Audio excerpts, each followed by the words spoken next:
welcome back to Aviary Attorney. We are going to play part 4B. Yep.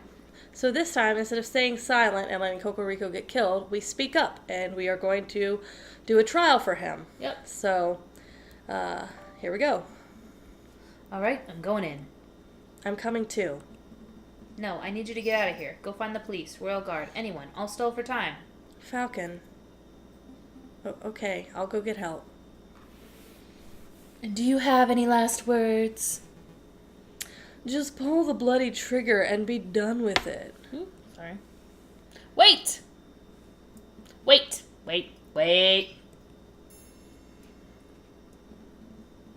He's right. This is a terrible trial. There's no evidence, no defense, no examination of the facts. You've dragged a man off the streets and decided his fate based purely on your own prejudices and whims. Who the clock does this bird brain think he is? I'm this man's offense attorney. I am J.J. Falcon. Deturney is what I said. Offense attorney. Offense attorney. JJ, what are you doing? Defense attorney? You're a raving loony is what you are. Or a spy. I've seen this monsieur eavesdropping on our conversations before. He cannot be trusted. Everyone, please hear me out. Okay. It's worked. It worked in C, so... We already played C. Yeah. Spoilers. Spoilers, we already played C. Spoilers that you won't see until after this part, because we're going to put them in order. Yeah. Monsieur Fontaine, we've only met on a couple of occasions, but you seem like an intelligent and reasonable person. Why, thank you. I do consider myself to be reasonable. Then surely... Every time, I just want to... Like, I'm mocking him. Yeah. And then surely you can see something wrong with dragging someone off the streets and executing them without trial. Well, I want to see a better France, monsieur. A France with actual liberty for all. I like Fontaine. I don't enjoy violence, yeah, me too. But I have no qualms with a traitor or two dying to achieve that noble goal. An ends to a means, you know. Do you see, Falcon? This man's death is inevitable. For the good of France, and in the name of justice, he must be killed. Justice. There's that word again. Madame, I won't presume to know who you are or what you stand for, but shooting this man right now would not bring you justice. It would only serve to satisfy your desire for revenge. Justice, revenge, what's the difference? Thanks, Peachan. Rationality, madame. Justice is carried out on the basis of hard facts and logic. It isn't distracted by petty emotions. Even putting aside my emotions, I can see this bird's guilt. And it is your opportunity to prove it, madame. Show that you're a leader who acts with reason, not brute irrationality. Madam, surely you aren't entertaining the words of this heathen. Fine, Falcon. We'll play this your way. We shall have a formal trial for the murder of the croque-monsieur. Excellent. Shall we head back to my office and file the necessary papers? Don't take me for a fool. You'll walk us right into a trap. We shall have the trial right here and now. Right here? In the catacombs? It's as good a place as any. I suppose we'll be needing a judge. I want to be like, I volunteer as tribute. Yeah. No thanks, Piero. We're trying to form a courtroom, not a circus. So rude. Oh. Just go see how security is doing, Piero. We don't want any more spies wandering in. Radio? Perhaps I can help, madam. You know, I'm a pious man, after all. Fuck you. Okay, Remus. You can be our judge, and I will lead the prosecution. What about the jury? With due respect, I don't trust your peers to be impartial. Look around. This part is so stupid. Look around you. As we speak, we are being watched and judged by countless dead men and women. They shall be our jury. Pretentious much? That may work as a metaphor, but in practical terms... In practical terms, it is me you have to convince, Falcon. Convince me that this bird is not guilty. After all, I am the one who holds the gun. Well, it looks like we're ready to get started. Ahem, the trial of Severin Cocorico is underway. He stands accused of the murder of the man known as the Croque Monsieur in cold blood. Madame Beaumont, please explain the details of what happened. Sorry. I have a metal straw in my metal cup. Very well. Last night at the stroke of midnight, 2 gunshots were heard on the Rue des Marmousets. Pierrot alerted us, and we managed to arrive before the police did.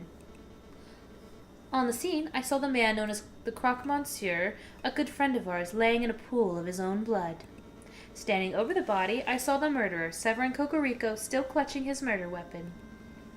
Am I to understand that you did not witness the crime firsthand, madame? That you only saw the aftermath? Yes, but one of us did happen to see the incident itself. Ma'am Beaumont, I found this here pigeon running around our tunnels. I am no pigeon, monsieur. Where did my drink go? I set it over here. Oh. Because it was right. I'm like reaching back for it. Because it was right in front of the microphone. Oh, I moved it then. He's a spy in any case. What's there? Execute him right now. It's alright, he's with me. With you? He's my assistant. He carries my bags and stuff. Falcon, I trust that you do not have any other assistants lurking around the corner. No, madame. Then take your lackey out of my sight. Psst, Falcon. What is it? I saw someone lurking in the catacombs. I think he was watching us from the shadows. Another rebel? I don't know. But he got spooked when he saw me. He dropped this. What's this? A political pamphlet? Cold pamphlet. Added to our evidence folder. Yep. Well, I best be getting back to the patrols then. Not so fast, Pierrot. You witnessed the crime firsthand, did you not? I did, ma'am. Then you can be our first witness. Go stand in the center. Okie dokie. He's like half Pinkie Pie right now. I'm sorry. Yeah. Do I need to say an oath or something? I can't. That won't be necessary. We trust you. Just tell us what you saw last night, Pierrot. Okie dokie. It's the okie dokie. Yeah. That's what gets me. Okie dokie Loki. I saw it as plain as day. The Croque Monsieur was just minding his own business on the Rue des Marmousets. Then all of a sudden, this here brute of a rooster appeared with his gun in hand. Bam! The rooster fired. The Croque slumped to the floor. Using the last of his strength, the Croque Monsieur drew his own gun. Bam! The Croque fired back. So, to clarify, Cocorico shot first? Yes, ma'am. No questions there. What happened next? Well, I knew you guys, Fontaine, Remus, and you, ma'am, were only a stone's throw away at the cathedral, so I ran to get your help. We all arrived back on the scene maybe a minute after I had left. And there I saw the dead Croque Monsieur and the murderous Severin Cocorico with my own eyes. Thank you for your report, Pierrot. It's nothing, ma'am. You see, Falcon, Pierrot is not the sharpest knife in the kitchen. True that.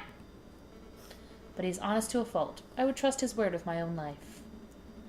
I don't doubt the man's honesty, madame. Nevertheless, I would like to cross-examine the witness. Cross-examine? What does that mean? I don't claim to be an expert of the law. That's always my brother's role in the family. But I think a cross-examination means that Falcon would like to waste our time by asking pointless questions. Actually, it means I would like to make sure that Pierrot's story holds up under scrutiny. Yes, I will be asking questions, but only questions that directly relate to the case at hand.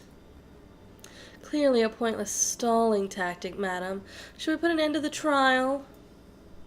No, we will let the bird have his little cross-examination. But I'm warning you, Falcon, don't mess with me. Don't mess with you? If I get the slightest inkling that you are rambling to stall for time, I will end this trial on the spot. Do I make myself clear? Start questioning Cocorico's shoe size or the color of the Croque Monsieur's underwear, and I'll lose my patience. Yeah, I get it. Sorry, I was putting in eye drops. Oh, you're fine. So we're going to select a statement to question, and we're going to question plain as day, because we have evidence that suggests it was dark. Yep.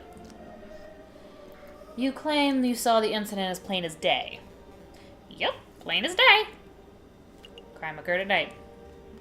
Piero, I would like to remind you that this crime occurred around midnight in February, on an overcast, moonless night, in an unlit alley. I didn't say valley this time. Yeah. What's your point? Indeed. It would have been too dark to see. It would have been dark. So dark you could not have possibly correctly identified the people involved. Hey, I swear I saw what I saw. Hold on, Falcon. You slipped up. You say that the alley was unlit, but I distinctly recall there being lanterns over the Rue de Marmosets. Oh, that's right, that's right. We live in La Ville Lumiere. There's a gas lamp on every street. You're right, Madame Beaumont.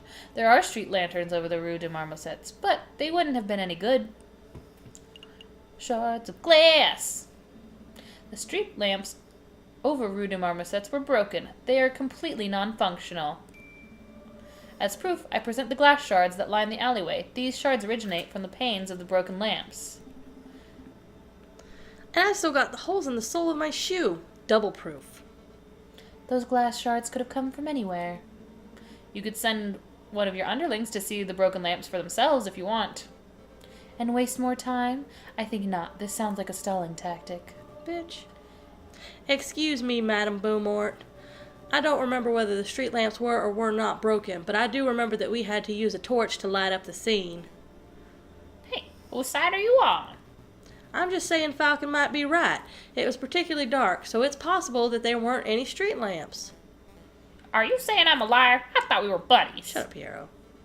Stop quibbling, both of you. Maybe the lamps were broken. Maybe they weren't. It doesn't matter. I know that Piero's testimony is accurate because I personally saw the rooster at the crime scene 1 minute after Piero did. 1 minute? That's plenty of time for the real murderer to escape, and for passerby to stumble upon the scene, is it not? You must acknowledge that is a possibility. I acknowledge nothing. Bitch. There's an inkling of doubt. You know that there is the slightest notion that Piero may be misremembering what he saw.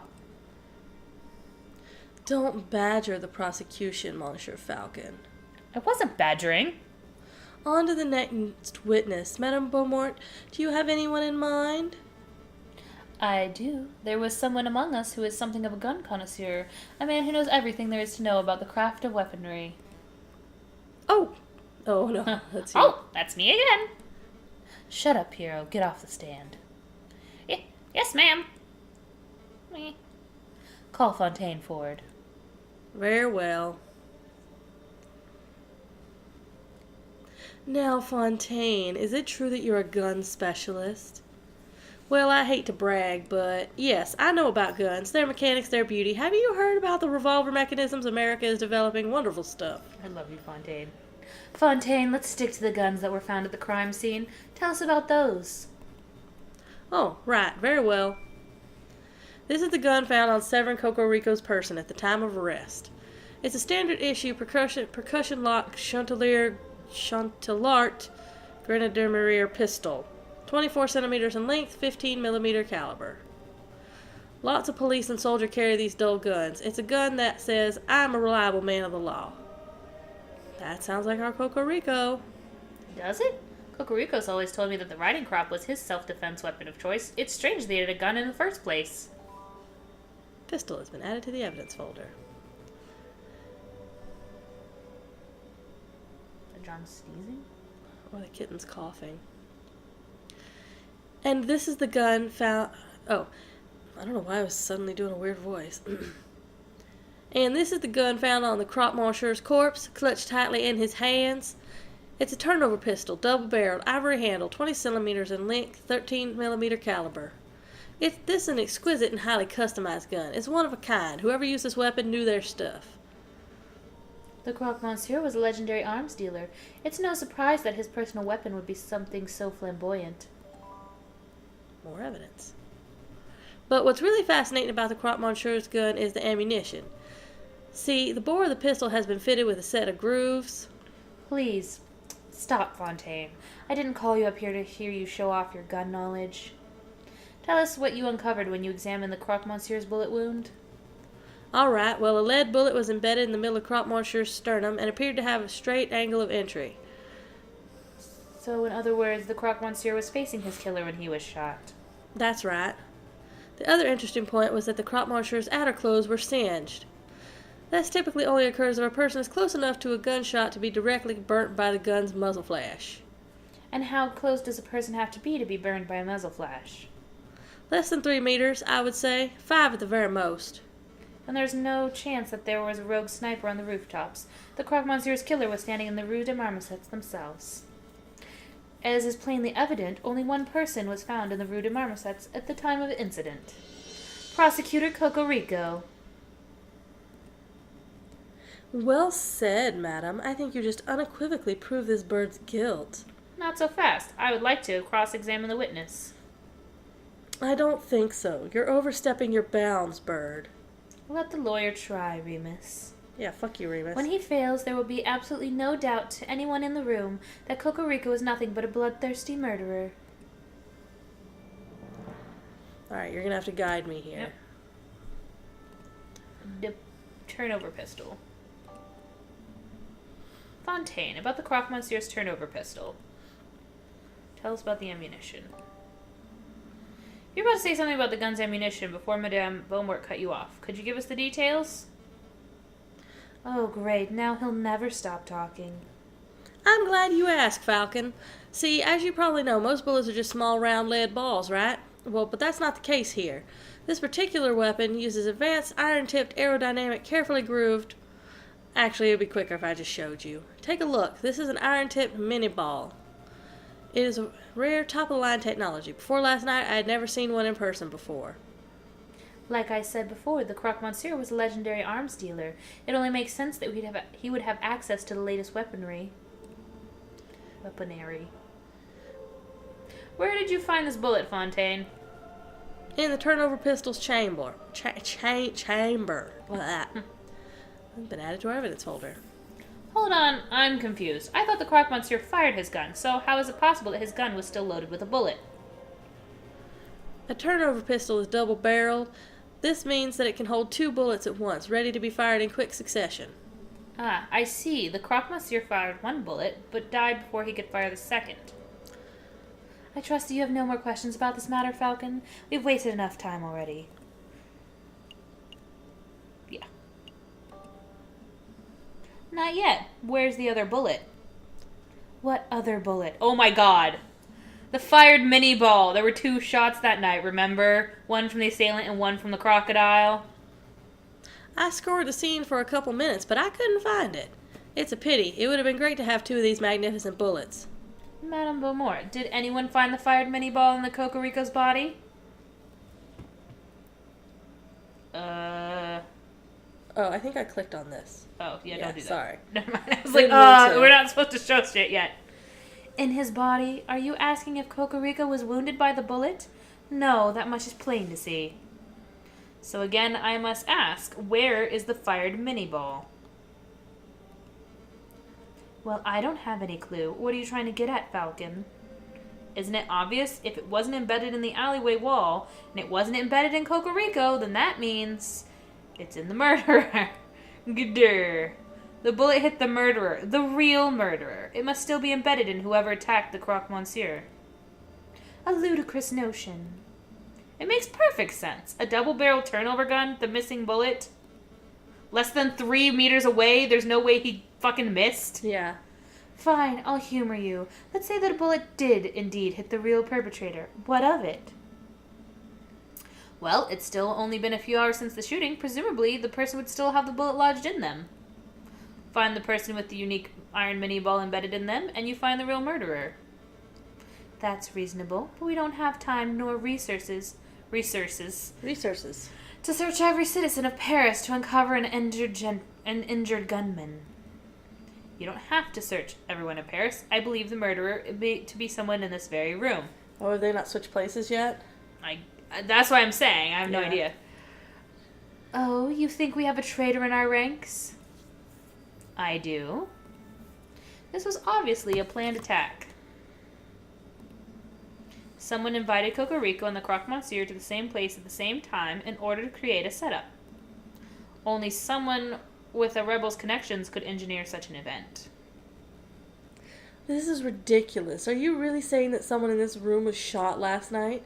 That's clearly untrue. A bullet wound can be concealed. Perhaps if you all were to take off your shirts?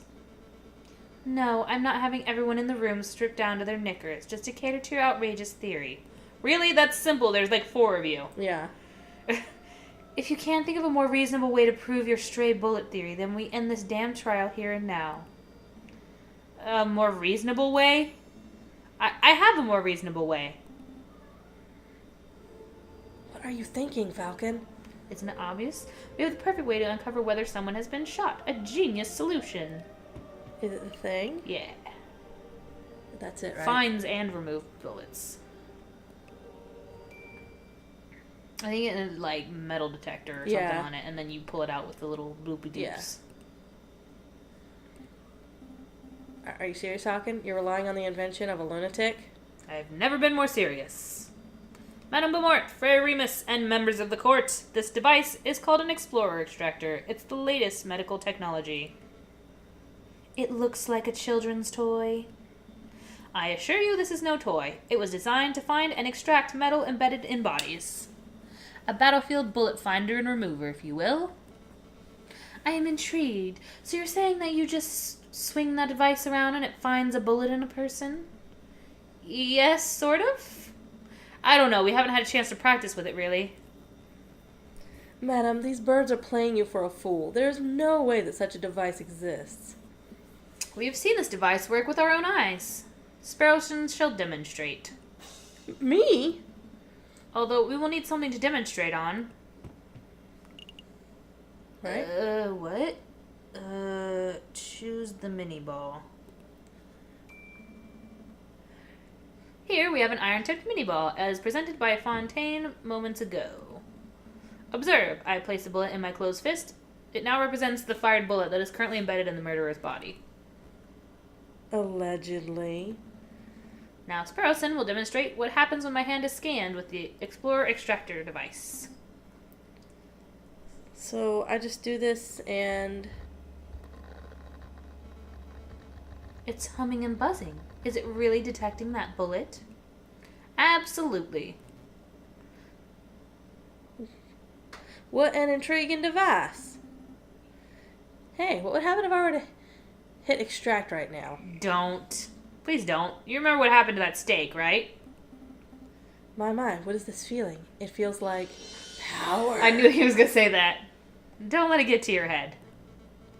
Okay, I'm convinced. Falcon, Sparrowson, you may perform a cursory scan of each of us with this device of yours. So let's perform these scans in the next episode. Alright.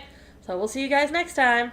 Bye. Hey everybody, this is J2A. We just want to say thanks for watching our video. We appreciate any and all support we get from viewers, new and returning. If you enjoyed this video, please feel free to like, comment, and subscribe to our channel. Thanks again, and we'll catch you guys next time. Bye. Bye.